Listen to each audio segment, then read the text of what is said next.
ప్రస్తుత రోజుల్లో పెరుగుతోన్న మెడికల్ ఖర్చులు రోగులను భయపెడుతున్నాయి. ఇలాంటి తరుణంలో మెడికల్ ఇన్సూరెన్స్లు ఆదుకుంటాయని మార్కెట్ నిపుణులు చెబుతున్నారు. అయితే ఈ ఇన్సూరెన్స్ పథకాలు ఉద్యోగులు తీసుకోవడం సాధ్యమవుతుంది, కానీ సాధారణ ప్రజలు మాత్రం వీటికి దూరంగా ఉంటారు. దీంతో అనుకోని ఆపద వచ్చినప్పుడు అప్పుల పాలవుతుంటారు. ప్రజల ఆర్థిక పరిస్థితి వైద్యం వల్ల తలకిందులవ్వకూడదన్న తలంపుతో ఆరోగ్య కుటుంబ సంక్షేమ మంత్రిత్వ శాఖ భారత ప్రభుత్వంతో కలిసి ఆయుష్మాన్ భారత్ పథకం కింద ప్రధానమంత్రి జన్ ఆరోగ్య యోజనను ప్రారంభించింది.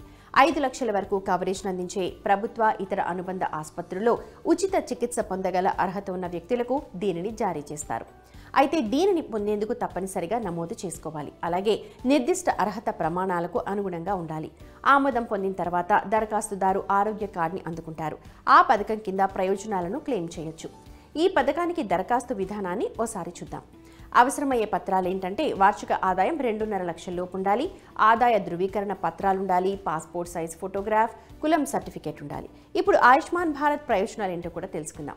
వివిధ ఆసుపత్రుల్లో చాలా వ్యాధులు చికిత్సలకు కవరేజ్ అందిస్తుంది. ప్రవేశ సేవలతో పాటు ఉచిత చికిత్సలు కూడా ఉంటాయి. రాష్ట్ర ప్రభుత్వ ప్రైవేట్ ఆసుపత్రుల్లో 5 లక్షల వరకు చికిత్స ఉచితం. 15 రోజులు హాస్పిటల్ ఖర్చుల కవరేజ్ ఉంటుంది.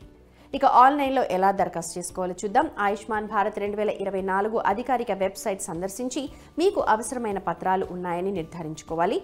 ABH నమోదుపై క్లిక్ చేసి ప్రాసెస్ని పూర్తి చేయడానికి ఆధార్ కార్డ్ నంబర్ని యూజ్ చేయండి.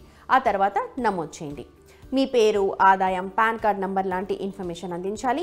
అధికారుల ఆమోదం కోసం వెయిట్ చేయాలి. ఆ తర్వాత మీరు ఆయుష్మాన్ కార్డ్ని డౌన్లోడ్ చేసుకోవచ్చు.